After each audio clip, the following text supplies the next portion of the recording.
स्वागत है दोस्तों आपका अपने YouTube चैनल ज्ञान गंगा पर। मित्रों, एक बार देवी माता पार्वती भगवान शिव से कहती हैं, हे प्रभु, सावन सोमवार का व्रत करने से कन्याओं को मनचाहे पति की कामना तो होती है, किंतु क्या किसी सच्चे प्रेमी पुरुष को अपनी मनचाही जीवन संगिनी मिल सकती है? कृपा करें और मेरे मन की इस आशंका को दूर करें। हे पार्वती, तुमने आज बहुत विचित्र प्रश्न किया है, किंतु इस विषय में मैं तुम्हें एक प्राचीन कथा सुनाता हूँ। हे पार्वती, यह कथा मेरे ही परम भक्त राजकुमार रथध्वज और उनकी प्रिय पत्नी नागन्या देवी मदलसा की है, जिनके सावन व्रत करने से उनकी पत्नी देवी मदलसा का पुनर्जन्म हुआ था। वह राजकुमार मानो स्वयं साक्षात भगवान श्री राम का ही दूसरा अवतार हो। हे देवी, अब मैं भक्ति और सच्चे प्रेम की कथा सुनाने जा रहा हूँ, तुम इसे ध्यान से पूरा सुनना। प्राचीन काल में शत्रुजित नामक के एक धर्मात्मा राजन राज्य करते थे।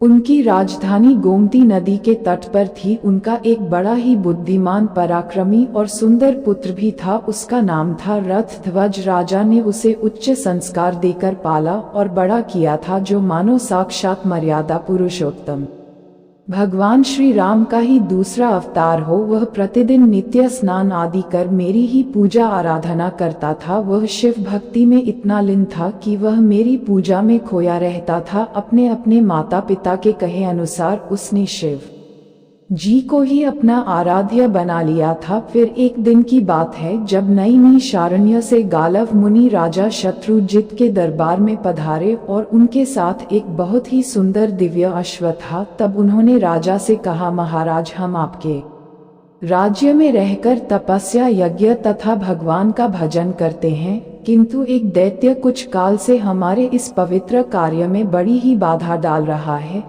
यद्यपि हम उसे अपनी क्रोधाग्नि से भस्म कर सकते हैं, तथापि ऐसा करना नहीं चाहते, क्योंकि प्रजा की रक्षा करना और दुष्टों को दंड देना ये तो राजा का कार्य है। हम ब्राह्मणों ये शोभा नहीं देता है, एवं ये धर्म भी के विरुद्ध है। एक दिन उसके उपद्रव से पीड़ित होकर हम उसे रोकने के उपाय पर विचार कर रहे थे। इतने में ही ये दिव्य अश्व आकाश से नीचे उतरा और उसी समय यह आकाशवाणी हुई और उसने कहा, हे मुने, यह अश्व बिना किसी रुकावट के समस्त पृथ्वी की परिक्रमा कर सकता है। आकाश, पाताल, पर्वत, समुद्र सब जगह सहजता से जा सकता है, इसलिए इसका नाम कुंभल है। स्वयं भगवान सूर्य ने यह अश्व आपको समर्पित किया है। आप इसे ले जाकर राजा शत्रुजित के पुत्र राजकुमार रथध्वज को दे दें। वे ही इस पर आरूढ़ होकर उस दैत्य का वध करेंगे जो सदा आपको कष्ट दिया करता है।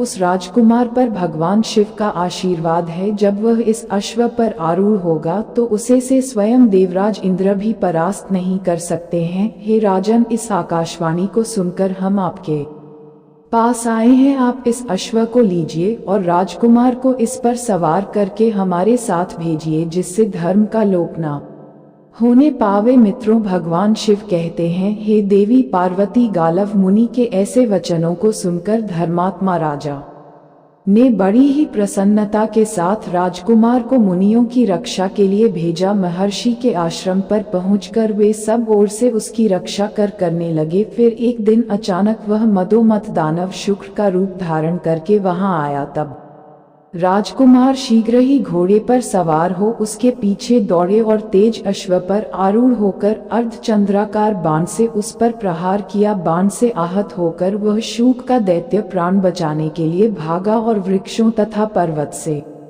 घिरी हुई घनी झाड़ियों में घुस गया। राजकुमार के अश्व ने उसका पीछा ना छोड़ा और वहीं दूसरी ओर वह भागता हुआ सहस्र योजन दूर निकल गया और एक स्थान पर बिल के आकार में दिखाई देने वाली अंधेरी गुफा में कूद पड़ा। अश्वामी राजकुमार भी उसके पीछे उसी गड्ढे में कूद पड़े। भीतर जाने पर वहां वह सुअ नहीं दिखाई पड़ा, बल्कि दिव्य प्रकाश से परिपूर्ण पाताल लोक का दर्शन हुआ और सामने ही इंद्रपुरी के समान एक सुंदर नगर था, जिसमें सैकड़ों सोने के महल शोभा पा रहे थे। तब राजकुमार ने उसमें प्रवेश किया, किंतु वहां उन्हें कोई मनुष्य नहीं दिखाई दिया और वे उस अनजान नगर में घूमने लगे। घूमते ही घूमते उन्होंने एक स्त्री देखी जो बड़ी उतावली होकर कहीं चली जा रही थी। राजकुमार ने उससे कुछ पूछना चाहा, किंतु वह आगे बढ़कर चुपचाप एक महल की सीढ़ियों पर चढ़ गई। अर्थध्वज ने भी घोड़े को एक जगह बांध दिया और उसी स्त्री के पीछे पीछे महल में प्रवेश किया। जब उसने भीतर जाकर देखा तो सोने का बना हुआ एक विशाल पलंग है, उस पर एक सुंदरी कन्या बैठी है जो अपने सौंदर्य से कामदेव की पत्नी देवी सुंदरी रति को भी लजा रही है। उसी समय दोनों ने एक दूसरे को देखा और दोनों का मन परस्पर आकर्षित हो गया और वह अचानक से कन्या मूर्छित हो गई। उसकी सखी पंखा लेकर उसे हवा करने लगी। मित्रों, भगवान शिव कहते हैं, हे देवी पार्वती, जिसका नाम कुंडला था, जो कि पिछले जन्म में राक्षसी ताड़का के रूप में जन्म लेकर श्री राम के हाथों से मारी गई थी, एक मुनि के श्राप के कारण उसे राक्षसी बनना पड़ा था। जब वह सुंदरी कुछ होश में आई तो राजकुमार ने उसकी मूर्छा का कारण पूछा, जिससे अब तो वह और भी लजा गई। उसने सब कुछ अपनी सखी के कान में कुछ बता दिया। तब उसकी सखी कुंडला ने कहा, हे प्रभु, देवलोक में गंधर्व राज विश्वावसु सर्वत्र विख्यात है। ये सुंदरी उन्हीं की कन्या मदालसा है। एक दिन जब यह अपने पिता के उद्यान में घूम रही थी, तभी पाताल केतु नामक दानव ने अपनी माया फैलाकर इसे हर लिया और उसका निवास स्थान यही है। ऐसा भी सुनने में आया है, आगामी त्रयोदशी को वह इसके साथ विवाह करेगा। इससे मेरी सखी को अपार कष्ट है। अभी कल की ही बात है, ये बेचारी आत्महत्या करने को भी तैयार हो गई थी। उसी समय कामधेनु गौ माता ने वहां प्रकट होकर कहा, बेटी, वह नीच दानव तुम्हें नहीं पा सकता। मृत्यु लोक में जाने पर उसे जो अपने बाणों से बींध डालेगा ही तुम्हारा पति होगा। हे पुत्री, तुम बस भगवान शिव की आराधना करो, क्योंकि उन्हीं के आशीर्वाद के कारण वह राजकुमार तुम्हें लेने जरूर आएगा। बस भगवान भोलेनाथ का स्मरण करती रहो तुम्हारे व्रतों से, और तब से शिवजी प्रसन्न होंगे। हे युवराज, ऐसा कहकर माता सुरभि अंतर्धान हो गई। मेरा नाम कुंडला है, मैं इस मदालसा की सखी विवान की पुत्री और वीर पुष्कर माली की पत्नी हूँ। मेरे पति देवासुर संग्राम में शुंभ के हाथों मारे गए थे, तब से मैं तपस्या का जीवन व्यतीत कर रही हूँ। सखी के स्नेह से यहाँ इसे धीरज बंधान आ गई हूँ। मैंने सुना है कि मृत्यु लोक के किसी वीर ने पाताल केतु को अपने बाणों का निशाना बनाया है। मैं उसी का पता लगाने गई थी। यह बात सही निकली है। आपको देखकर मेरी सखी के हृदय में प्रेम का संचार हो गया है, किंतु माता सुरभि के कथन अनुसार इसका विवाह उस वीर के साथ होगा जिसने पाताल केतु को घायल किया हो। यही सोचकर के मारे यह मूर्छित हो गई है। जिससे प्रेम हो उसी के साथ विवाह होने पर जीवन सुखमय बीतता है। इसे देखते ही प्रेम तो आपसे हुआ है और विवाह दूसरे से कैसे होगा, यही तो इसकी चिंता का कारण है। अब आप अपना परिचय दीजिए, कौन है और कहां से आए हैं। मित्रों, भगवान शिव कहते हैं, हे देवी पार्वती, राजकुमार ने अपना यथावत परिचय दिया तथा उस दानव को बाण मारने और स्वयं के पाताल में पहुंचने की सारी कथा विस्तार पूर्वक का सुनाई। सब बातें सुनकर मदालसा को बड़ी ही प्रसन्नता हुई। उसने लज्जित होकर सखी की ओर देखा, किंतु कुछ बोल ना सकी। तभी कुंडला ने उसका मनोभाव जानकर कहा, हे वीरवर, आपकी बात सत्य है। मेरी सखी का हृदय किसी अयोग्य पुरुष की ओर आसक्त नहीं हो सकता। कामनीय चंद्रमा में और प्रचंड प्रभा सूर्य में ही मिलती है। आपके ही लिए गौ माता सुरभि ने संकेत किया था। आपने ही दानव पाताल केतु को घायल की। मेरी सखी आपको पति रूप में प्राप्त करके अपने को धन्य मानेगी। कुंडला की बात सुनकर राजकुमार ने कहा, मैं पिता की आज्ञा लिए बिना विवाह कैसे कर सकता हूँ। तब कुंडला बोली, नहीं नहीं, ऐसा ना कहिए, ये देवकन्या है। आपके पिताजी इस विवाह से प्रसन्न नहीं होंगे। अब उनसे पूछने और आज्ञा लेने का समय नहीं रह गया है। आप विधाता की प्रेरणा से ही यहाँ आ पहुँचे हैं, अतः यह संबंध स्वीकार कीजिए। राजकुमार ने तथास्तु कर उसकी बात मान ली और कुंडला ने अपने कुलगुरु तुम्बुरु का स्मरण किया। वे समिधा और कुशा लिए तत्काल ही वहां आ पहुंचे और उन्होंने अग्नि प्रज्वलित करके विधिपूर्वक रथ ध्वज और मदालसा का विवाह संस्कार संपन्न किया। तदनंतर कुंडला ने अपनी सखी को राजकुमार के हाथों सौंप दी और दोनों को अपने अपने कर्तव्य पालन का उपदेश दिया। फिर दोनों से विदा लेकर वह दिव्य गति से अपने अभीष्ट स्थान पर चली गई। आरत ध्वज ने मदालसा को अपने घोड़े पर बिठाया और स्वयं भी उस पर सवार हो पाताल लोक से जाने लगे। इतने ही में उस दुष्ट पाताल केतु को ये समाचार मिल गया और वह दानवों की विशाल सेना लिए राजकुमार के सामने आ डटा और उनके मार्ग का अवरोधक बन गया। राजकुमार भी बड़े पराक्रमी थे। उन्होंने हंसते हंसते बाणों का जाल सा फैला दिया और त्वा नामक दिव्य अस्त्र का प्रयोग करके कुछ ही क्षणों में पाताल केतु सहित समस्त दानवों को भस्म कर डाला। इस प्रकार से अकेले भीषण युद्ध कर राजकुमार ने समस्त असुरों दानवों का दिव्य अस्त्र से विनाश कर दिया। इसके बाद वे अपने पिता के नगर में जा पहुँचे। घोड़े से उतरकर उन्होंने माता पिता को प्रणाम किया तथा मदालसा ने भी सास ससुर के चरणों में मस्तक झुकाया। अर्थ ध्वज के मुख से शुभ समाचार सुनकर माता पिता बहुत प्रसन्न हुए। उन्होंने पुत्र और पुत्र वधू को हृदय से लगाकर उनका मस्तक सूंघ। महाराज और महारानी इस विवाह बहुत से प्रसन्न थे। समय के साथ साथ अब मदालसा पति गृह में बड़े सुख से रहने लगी। वह प्रतिदिन प्रातः काल उठकर सास ससुर के चरणों में प्रणाम करती और पति को अपनी सेवाओं से संतुष्ट रखती थी। तदनंतर एक दिन राजा शत्रुजित ने राजकुमार रथ ध्वज से कहा, बेटा तुम प्रतिदिन प्रातः काल इस अश्व पर सवार हो जाओ और समस्त संसार के ब्राह्मणों की रक्षा के लिए इस पृथ्वी पर विचर रहो। तब राजकुमार ने कहा, पिता शब बहुत अच्छा और धर्म की रक्षा हेतु स्वयं के प्राणों तक त्याग दूंगा, यह मैं आपको वचन देता हूँ। कहकर पिता की आज्ञा शिरोधार्य की वे प्रतिदिन पूर्वाहन में ही पृथ्वी की परिक्रमा करके पिता के चरणों में नमस्कार करते थे। मित्रों, एक दिन घूमते हुए वे यमुना तट पर गए। वहां पाताल केतु का छोटा भाई ताल केतु आश्रम बनाकर एक मुनि के वेश में रहता था। राजकुमार ने मुनि जानकर उसे प्रणाम किया तो वह बोला, राजकुमार मैं धर्म के लिए एक यज्ञ करना चाहता हूँ, किंतु मेरे पास दक्षिणा नहीं है। अगर आप अपने गले का यह आभूषण मोती जड़त हार दे दो और यहीं रहकर मेरे आश्रम की रक्षा करो। मैं जल के भीतर प्रवेश करके वरुण देवता की स्तुति करता हूँ, उसके बाद जल्दी ही वापस लौटूंगा। ऐसा कहकर ताल केतु देखते ही देखते उस आश्रम के सरोवर के जल में घुसा और अपनी माया से अदृश्य हो गया। वहीं राजकुमार उसके आश्रम पर ठहर गए और वहीं दूसरी ओर मुनि वेशधारी ताल केतु राजा शत्रुजित के नगर में गया। जब शत्रुजित अपने महल के जलकुंड से गुजर रहे थे तभी वह उस साधु के वेश में वहां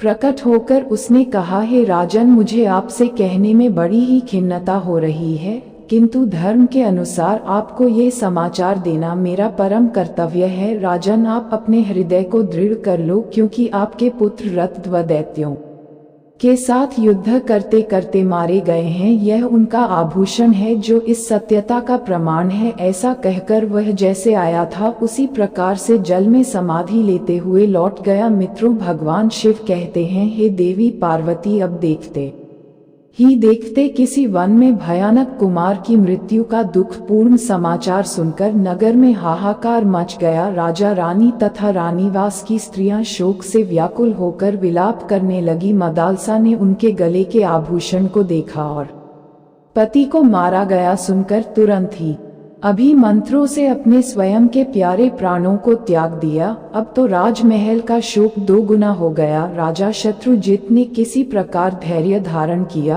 और रानी तथा अंतःपुर के अन्य लोगों को भी समझा बुझाकर शांत किया। तदनंतर मदालसा का दाह संस्कार किया गया। वहीं दूसरी ओर उधर ताल केतु यमुना के जल से निकलकर राजकुमार के पास गया और कृतज्ञता प्रकट करते हुए उसने उनको घर जाने की आज्ञा दे दी। तभी आरत ध्वज अपने दिव्याश्व पर आरूढ़ हो सूर्य किरणों की गति से राजकुमार तुरंत ही अपने नगर में पहुंचकर उन्होंने पिता माता को प्रणाम किया। अपने पुत्र को अचानक सामने देखकर राजन और रानी आश्चर्यचकित तो हुए, लेकिन उन्होंने पुत्र को छाती से लगा लिया और नेत्रों से आंसू बहाने लगे। जब राजकुमार को सब बातें मालूम हुई तब मदालसा के वियोग से उनका हृदय रो उठा। उनकी दुनिया सूनी हो गई, मानो किसी ने जीते जी उनके हृदय में खंजर भोंककर उनका हृदय निकालकर उनके ही सामने जलाकर भस्म कर दिया हो। जब वे थोड़े से शांत हुए तब उन्होंने मदालसा के लिए जलास दी और यह प्रतिज्ञा कि मैं मृग के समान विशाल नेत्रों वाली गंधर्व राजकुमारी मदालसा के अतिरिक्त दूसरी किसी भी अन्य स्त्री के साथ संभोग नहीं करूंगा। मैं संपूर्ण जीवन उसकी यादों में ही व्यतीत कर जी लूंगा। यह मैंने सर्वथा स कहा है। समस्त संसार को साक्षी मानकर मैं ये प्रतिज्ञा करता हूँ। इस प्रकार प्रतिज्ञा करके उन्होंने स्त्री संबंधी भोग से अपना तन और मन सदा के लिए हटा लिया और समवयस्क मित्रों के साथ मन बहलाने लगे। इसी समय पाताल राजा नागराज के 2 अश्वर और कंबल पुत्र मनुष्य रूप में पृथ्वी पर घूमने के लिए निकले और समय के साथ साथ राजकुमार रथ ध्वज के साथ उनकी मित्रता हो गई। उनका आपस का प्रेम इतना बढ़ गया कि वे नाग कुमार एक क्षण भी उन्हें छोड़ना नहीं चाहते थे। वे दिन भर पाताल लोक से गायब रहते थे। फिर एक दिन नागराज के पूछने पर उन्होंने अर्थध्वज का सारा वृतांत सुनाकर पिता से कहा, पिता श्री, हमारे मानव मित्र युवराज रथध्वज मदालसा के सिवाय दूसरी किसी भी स्त्री को स्वीकार न करने की प्रतिज्ञा कर चुके हैं। मदालसा पुण्य जीवित हो सके तो कोई उपाय करें। अपने पुत्र के मुख से ऐसी अनोखी प्रेम कथा सुनकर नागराज बोले, हे पुत्र, उद्योग से सब कुछ संभव है। प्राणी को कभी निराश नहीं होना चाहिए। अगर मनचाहा फल प्राप्त करना चाहते हो तो भगवान शंकर की शरण में जाओ। भक्ति की शक्ति ही संसार में सर्वश्रेष्ठ है। अपने पिता की यह बात सुनकर नागराज अश्वर और कंबल हिमालय पर्वत के पलक्षावत तीर्थ में, जो देवी सरस्वती का उद्गम स्थान है, वहां जाकर दुष्कर तपस्या करने लगे। उनकी इस घोर तथा दुष्कर तपस्या को देख स्वयं सरस्वती देवी ने प्रसन्न होकर उन्हें प्रत्यक्ष दर्शन दिया और वर मांगने को कहा। तब अश्व बोले, हे देवी माँ, मैं और मेरा भाई कंबल, हम दोनों संगीत शास्त्र के पूर्ण मर्मज्ञ हो जाए और तीनों लोकों की संगीत में ख्याति पाए। तब सरस्वती देवी तथास्तु कहकर अंतर्धान हो गई। वहीं दूसरी ओर राजकुमार ने अपनी पत्नी के वियोग को दूर करने हेतु अपने राज्य के शिवालय में तप करना आरंभ किया। उन्होंने भगवान शिव के व्रतों को धारण करते हुए वैराग्य को अपनाया। वहीं अब दोनों भाई कंबल और अश्व कैलाश पर्वत पर गए और भगवान शंकर को प्रसन्न करने के लिए ताल स्वर के साथ उनके गुणों का गान करने लगे। उनका अप्रतिम नृत्य, सुंदर चाल और मनमोहन अनोखा गीत गायन सुनकर भगवान शंकर जी ने प्रसन्न होकर कहा, हे नागपुत्रों, मैं तुम्हारी कला से अति प्रसन्न हुआ हूँ। तुम कोई भी स्वयं के लिए वर मांगो। तब कंबल सहित अश्व ने महादेव जी को प्रणाम करके कहा, भोलेनाथ, आपकी सदा ही जय हो। आप ही समस्त संसार के महाकाल हैं। आप ही आदि और अनंत है। मृत्यु के बाद समस्त प्राणी आप में ही समा जाते हैं। हे प्रभु, कुंवल अश्व की पत्नी देवी मदालसा, जो अब मर चुकी है, वह पहले की ही अवस्था में मेरी कन्या के रूप में प्रकट हो। उसे पूर्व जन्म की बातों का स्मरण बना रहे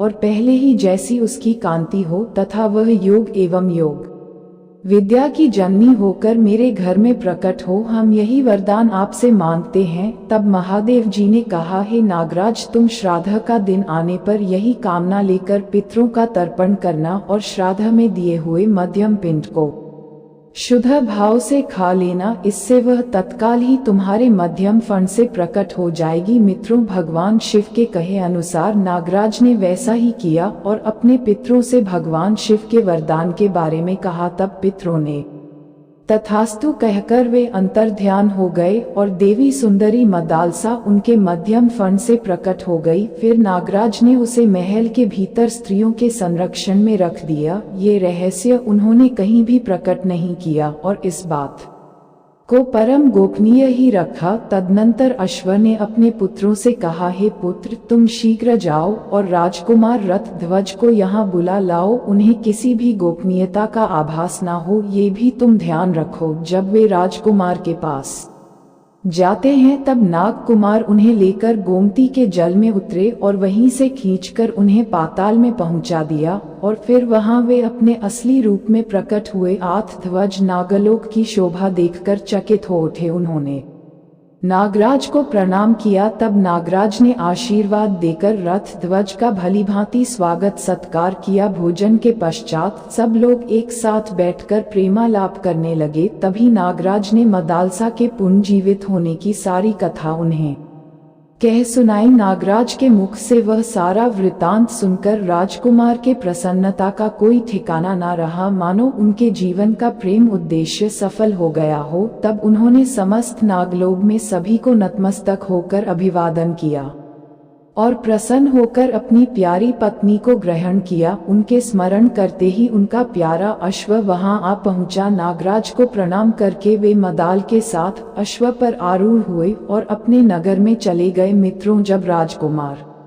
अपनी पत्नी के वापस राजमहल में पहुंचे तब वहां उन्होंने मदालसा के जीवित होने की कथा सभी को सुनाई। मदालसा ने भी सास ससुर के चरणों में प्रणाम किया। उनके वापसी के कारण नगर में बड़ा ही भारी उत्सव मनाया गया और कुछ काल के पश्चात महाराज शत्रुजित परलोकवासी हो गए। तब अर्धध्व राजा हुए और मदालसा महारानी बन गई। मदालसा के गर्भ से प्रथम पुत्र उत्पन्न हुआ। तब राजा ने उसका नाम विक्रांत रखा। मदालसा वह नाम सुनकर हंसने लगी। इसके बाद समयानुसार क्रमशः 2 पुत्र और हुए। उनके नाम सुबाह और शत्रुमर्दन रखे गए। उन नामों पर भी मदालसा को हंसी आए। इन तीनों पुत्रों को उसने लोरियां गाने के व्यास से विशुद्ध आत्मज्ञान का उपदेश दिया। बड़े होने पर वे तीनों ममता शून्य और विरक्त हो गए और भगवान शिव की सेवा में राज्य का त्याग कर कैलाश में चले गए। तत्पश्चात रानी मदालसा के गर्भ से चौथा पुत्र उत्पन्न हुआ।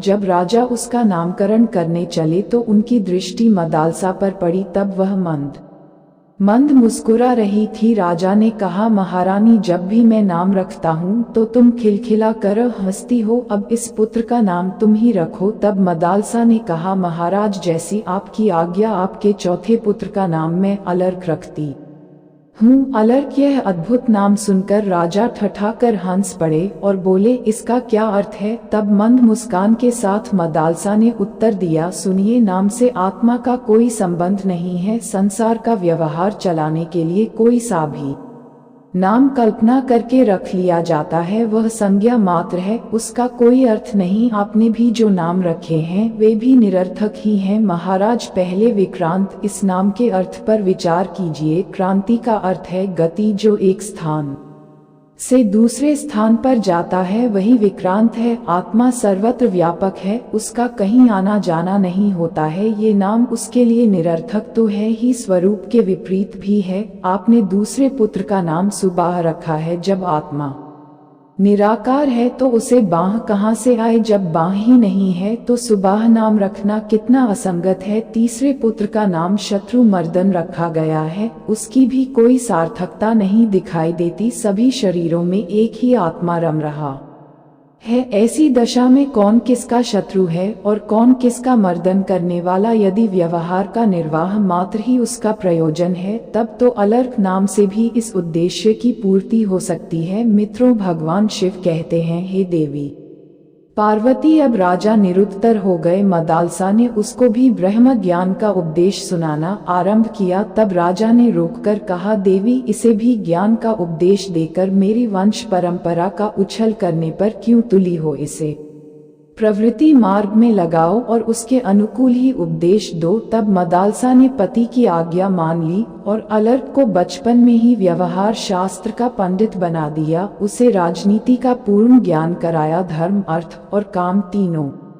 शास्त्रों में वह प्रवीण बन गया। बड़े होने पर माता पिता ने अलर्क को राजगद्दी पर बिठाया और स्वयं वन में तपस्या करने के लिए चले गए। जाते समय मदालसा ने अलर्क को एक अंगूठी दी और कहा, पुत्र, जब भी तुम पर कोई संकट पड़े तो इस अंगूठी के छिद्र से उपदेश पत्र निकालकर पढ़ना और इसके अनुसार कार्य करना। आगे अलर्क ने गंगा यमुना के संगम पर अपनी अलर्कपुरी नाम की राजधानी बनाई, जो आजकल अरेल के नाम से प्रसिद्ध है। कुछ काल के बाद अलर्क को भोगों में आसक्त देख उनके बड़े भाई सुबाह ने काशीराज की सहायता से उन पर आक्रमण किया। तब अलर्क ने संकट जानकर माता का उपदेश पढ़ा। मित्रों, भगवान शिव कहते हैं, हे देवी पार्वती, उसमें लिखा था, संग आसक्ति का सब प्रकार से त्याग करना चाहिए, किंतु यदि उसका त्याग ना किया जा सके तो सत्पुरुषों का संग करना चाहिए, क्योंकि सत्पुरुषों का संग ही उसकी औषधि है। कामना को सर्वथा छोड़ देना चाहिए, परंतु यदि वह छोड़ी ना जा सके तो मुमुक्षा अर्थात मोक्ष की इच्छा के प्रति कामना करनी चाहिए, क्योंकि मुमुक्षा ही उस कामना को मिटाने की दवा है। इस उपदेश को अनेक बार पढ़कर राजा ने सोचा, अब मनुष्यों का कल्याण कैसे होगा। मुक्ति की इच्छा जागृत करने पर और मुक्ति की इच्छा जागृत होगी। सत्संग से ऐसा विचार कर अलर्क ने महात्मा दत्तात्रेय जी की शरण ली और वहां ममता रहित विशुद्ध आत्मज्ञान का उपदेश पाकर वे सदा के लिए कृतार्थ हो गए। इस प्रकार महासती मदालसा ने अपने पुत्रों का उद्धार करके स्वयं भी पति के साथ परमात्मा चिंतन में मन लगाया और थोड़े ही समय में मोक्ष स्वरूप परम पद प्राप्त कर लिया। मदालसा अब मृत्यु लोक में नहीं है, किंतु उसका नाम सदा के लिए अमर हो गया। हे पार्वती, इस प्रकार से देवी मदालसा ने पूरे कुल का नाम पूरे संसार में सुशोभित किया था। हे देवी, मेरी भक्ति करने के कारण से मदालसा का नाग कन्या के रूप में पुनर्जन्म हुआ और मेरे ही आशीर्वाद के कारण राजकुमार रथ ध्वज को असंख्य दुखों के बाद भी अपनी प्रिय पत्नी का जीवन भर के लिए प्रेम का साथ मिल गया। उनके निस्वार्थ सेवा भाव के कारण उन्हें मोक्ष की प्राप्ति हुई है। इस प्रकार से जो भी स्त्री पुरुष सावन के माह में सोमवार के व्रतों का विधिपूर्वक पालन करते हुए उपवास और भक्ति करता है, उन्हें मनचाहा जीवन साथी अवश्य ही प्राप्त हो जाता है। हे देवी, जो भी इस कथा का श्रवण करता है और प्रसार करता है, उन्हें सभी प्रकार के पापों से मुक्ति मिल जाती है और मन चाहे फल की प्राप्ति होती है। तो प्रिय दर्शकों, आपको ये कथा कैसी लगी कमेंट करके अवश्य बताएं। जानकारी अच्छी लगी तो वीडियो को लाइक जरूर करें और कमेंट में हर हर महादेव, जय श्री हरि विष्णु अवश्य लिखें। साथ ही चैनल ज्ञान गंगा को सब्सक्राइब करें। ऐसी ही रोचक धार्मिक कथाओं के लिए हमारे साथ बने रहिए। आप सभी का धन्यवाद।